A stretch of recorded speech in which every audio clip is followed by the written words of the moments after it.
The other problem was show that alternating group is generated. Alternating group is only or even number of permutations, which means you cannot get just by transposition. If you have a generator, all powers of the generators should be elements of the group. If you put transposition as a generator, you are stuck, right. All powers includes even powers and odd powers. So, the better thing to start with the generator for a alternating group is minimal one is only a 3 cycle. Is that clear? So, your alternating group UN will involve identity and all possible 3 cycles. I am not writing, and then you will have powers of them, and then you can also multiply them. Okay. You can also have situations where you have 1, 2, 3 some power, you can have this with 2, 3, 4 and so on. Okay. So, this is the meaning of saying it is a all possible 3 cycles are the generators. With those generators you can create the whole, how many, what is the order of this group? Order of this group, someone, n factorial by 2, half the number. Okay. Conjugacy class is another question which you have to worry here. In the symmetric group of degree n, let us look at only the even permutation elements and see whether if they fall into a conjugacy class, do they still fall into the conjugacy class here. All these questions you need to check at least for permutation group of degree 4. Okay. If not for higher permutation, at least up to degree 4 you should have a feel of what happens. Conjugacy class we worked out for in the class for permutation of 5 objects, right. We drew the partitioning. For 4 objects you can write it out and see what are the conjugacy classes, and then which are the classes which are going to be elements of the alternating group, not all of the elements, right. Like for example, if I have a conjugacy class which is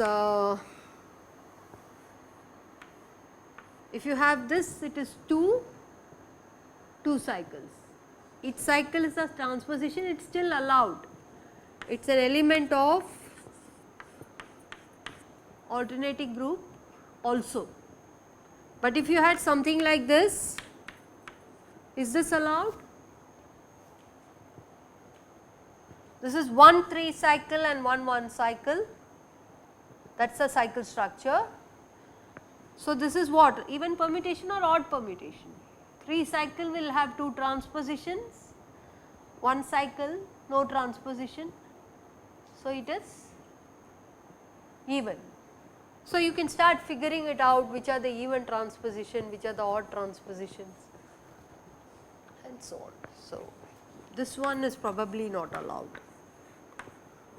right. This is not an element of. Okay.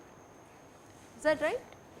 So, this way you can figure it out and also look at the number of elements. So, this also I passingly said bilateral axis, if the principal axis is in the plane of mirror symmetry, that is if it had a sigma v plane, that is the meaning, then the axis is called as a bilateral axis. Similarly, if you had a two-fold axis, which I denoted in the last lecture as U subscript 2, U2, if it is perpendicular, if the U2 axis is perpendicular to the principal axis, then also you call the principal axis as bilateral. Yeah, mirror plane basically. Mirror plane will have two directions, but both the directions, at least one of them should coincide with the principal axis. Which one coincides, I do not care. Okay. The mirror plane has to xz or yz, I do not worry, but it should have the z axis, which is the principal axis direction. Then you call it to be a bilateral axis. Okay. XY plane, if you had as a mirror symmetry and z axis as the principal axis, then you do not call it bilateral. Is that clear? C and V has a bilateral axis, n-fold symmetry axis, is that right? C and V and C and H, here you can call the n-fold axis as bilateral. Okay. Here n-fold axis is principal axis only, not bilateral. Okay. So, this n-fold axis is a principal axis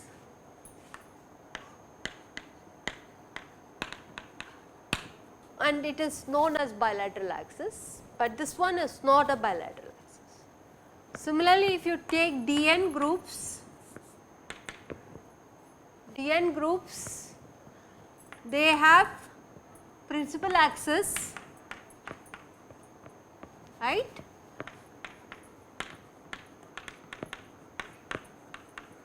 you also have a two-fold U2 which is perpendicular to, let me call this the principal axis Cn. Okay.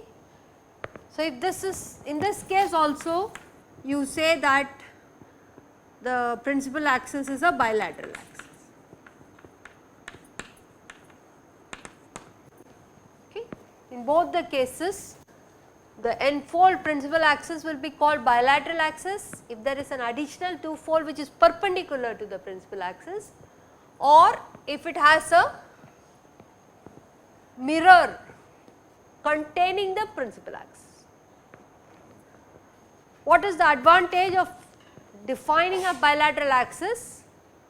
Once you have a bilateral axis, then you can check, of course you can verify, but you can also say that if you do Ckn, okay. So, if you take the principal axis, do it for Cn is the generator for rotation, n-fold 2 pi by n rotation. If you do it k times, you can always find some element in the group C and V, G inverse, which will be, this you can always find, where G is an element of, for example. Okay. Yeah.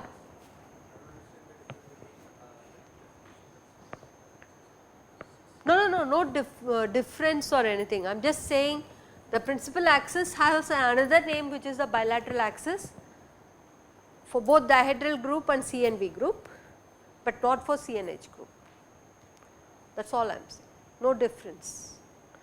Once you have a bilateral axis, even here you can show that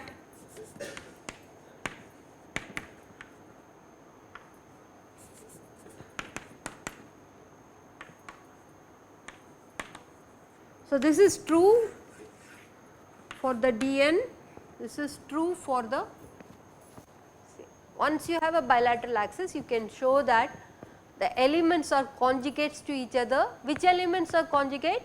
A C and K is conjugate to C and n minus K. if you did not have the mirror plane, so C3 for example, what are the elements? Identity, C3, C3 inverse. It is an abelian group, right, and you can show that each element is a class by itself. Right. C3 is a class, identity is a class, and C3 inverse is a class. That is the C3 group, right. Suppose I go to C3V, what are the elements? Generators are C3 and sigma V, right, and then you have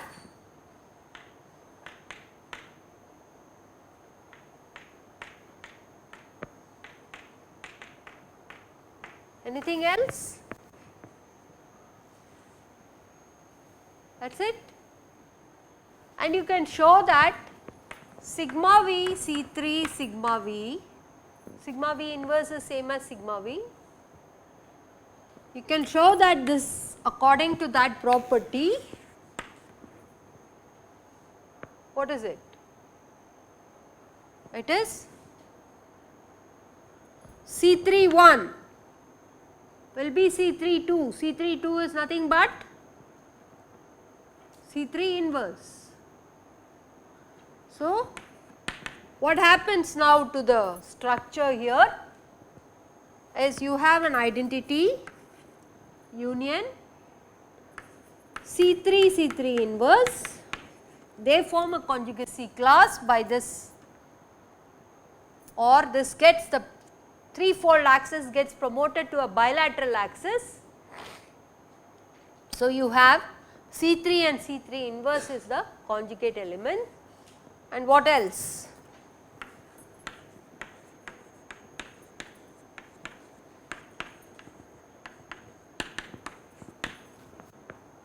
These are the, in the planes of symmetry, you started with one mirror plane, the C3 started generating for you the 3 mirror planes, right. Take a ammonia molecule, I showed you picture wise, there were 3 mirror planes. All these 3 mirror planes can also be shown to be conjugate to each other. Okay. So, essentially your C3V still has 3 classes like your C3, but there are classes with 2 elements, there are classes with 3 elements, and if you see it like a permutation group, you will call this as a 3 cycle, you will call this as a transposition or 2 cycle by isomorphism to symmetry. Okay. So, I am just trying to justify for you for C and V. I also want you to check for D3 what happens. Okay. I will leave it to you to check. Okay. So, I have tried to give you some flavor for C3V here, but I will leave it to you to check what are the conjugacy classes breaking like this for C4V, C5V, in general a C and V, and also to get some feel on dihedral groups. I have not done D3, but you can do it and generalize it to dihedral groups with an n-fold principal axis. That is the meaning of Dn. Okay. Okay. So, just to give as a result, dihedral groups distinguish between odd principal axis. If the n-fold principal axis is odd, then you find there will be p plus 2 1, then you have this one by using this property which I was talking now. Similarly, for Cn 2 and Cn to p plus 1 minus 2 and so on. So, there will be p classes for the principal axis symmetry, which is 2p plus 1 fold symmetry. And you can see that these are like your various two-fold axes which are generated. Okay. S is like a two-fold operation. You see that those set forms a class together. Okay. So, do similar thing for D2P, you will see some difference there. The midpoint rotation, if you take D2P, sorry D, if you had D2P, clearly once I write D2P, the 2P fold axis is a bilateral axis, right. But what you can show is that C2P P is same as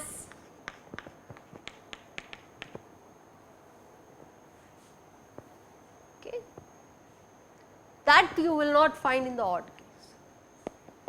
So, that is why there will be at least one midpoint element which is a class by itself.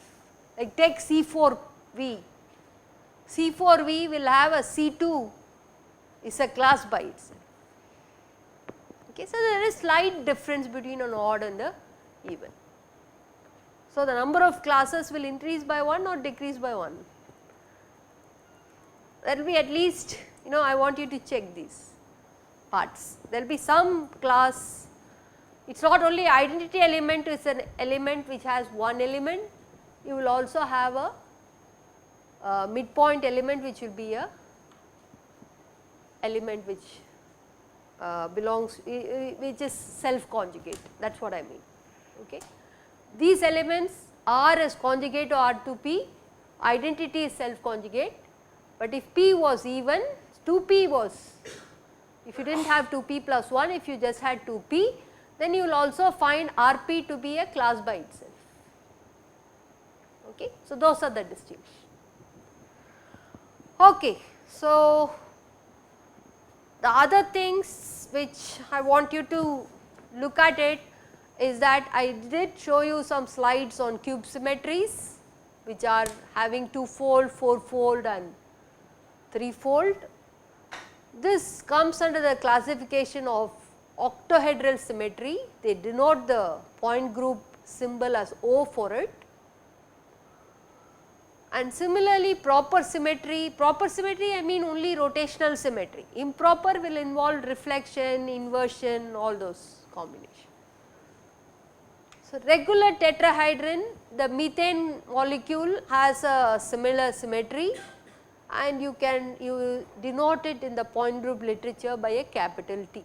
Capital T is the tetrahedron symmetry. And then you can add improper reflection planes and you have O subscript H, T subscript D. D is because you can generate diagonal mirrors, so you can write the conjugacy class and so on. So, these are the symmetries and you can start generating the conjugacy class for the tetrahedral symmetry, and TD is when you have the mirrored planes and you will have rotoreflection. So, I will leave it to you. In fact, even in the Otterbein website you can start playing around on the methane molecule and get a feel of what is the TD group symmetry. Okay. Okay. So, this is where I left last time, that you can give a matrix representations. So, matrices which you can write, and then when you multiply C2 with sigma xz, you should get sigma yz, right. Is that right? C2 times sigma should give you this element. Is that happening? If you do the multiplication, it becomes minus, this becomes minus, no, this becomes plus and this is plus, right. So, it is having the group properties and you have a matrix representation. Can we write a matrix representations similarly? So, we did this also, I wrote it for the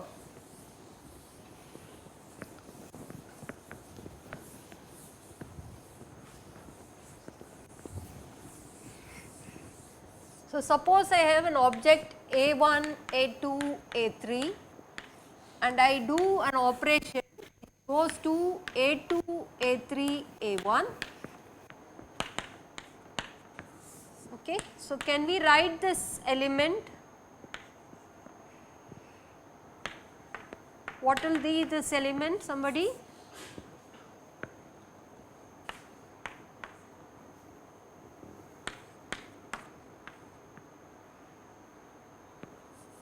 Is this right? Am I right? So, these are the matrix representations you can write, which this is corresponding to like a 1, 2, 3 element in your permutation group, right. Suppose I want to write gamma 1, 2. So, let me call this here as 1, 2, 3. What will this be? Only 1 and 2 will get interchanged. So, clearly when I write all the elements, some elements will be diagonal, some elements are off diagonal. In this particular example of C2B, everything was diagonal, but sometimes you can take representations. These are also good representations for the symmetric group of degree 3. Okay. The question is that when you have these representations, do we need the fundamental minimal dimension of the matrices to be 3 by 3 or can it be lower? Okay. So, that is the question I am asking. Do we need the representations or equivalently can I find a matrix S, some matrix S on, I should be able to write it in a block diagonal form. So, this is what I am calling it as a block diagonal. This is for all G, same S. S should be one S which breaks all the elements. Identity element is anyway in the block diagonal form and S and S inverse will cancel, right. That is not enough. I have to find an S such that every element can be completely brought into diagonal. This is one possibility. It may not be possible to make it completely diagonal. You may be able to break it up into a 2 cross 2 and a 1 cross 2. Is there an S to do this?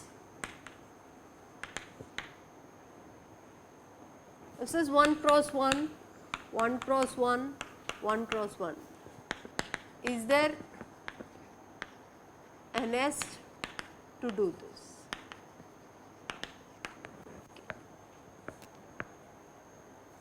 One possibility is you can give it to the computer and ask it to figure it out. Another possibility is that we should be able to rigorously figure by some kind of a methodology, just like I did permutation group and now you are comfortable with permutation group of arbitrary degree. If I write a 50 by 50 matrix, okay, whether it is can be brought to this form or this form, completely reducible, reducible as block diagonals. These are questions which one should be able to understand from a set of theorems and how to go about it. So, this similarity transformation will not alter the trace, that also you remember. If this trace is 0, by doing this transformation to make it into a diagonal or a block diagonal, you will not change the trace. Trace of the matrix will remain same. This operation will only tell us whether we can break this 3 by 3 into further fundamental blocks, which is what we call it as a irreducible blocks. Okay. So, this is the aim. Okay. So, let me stop here.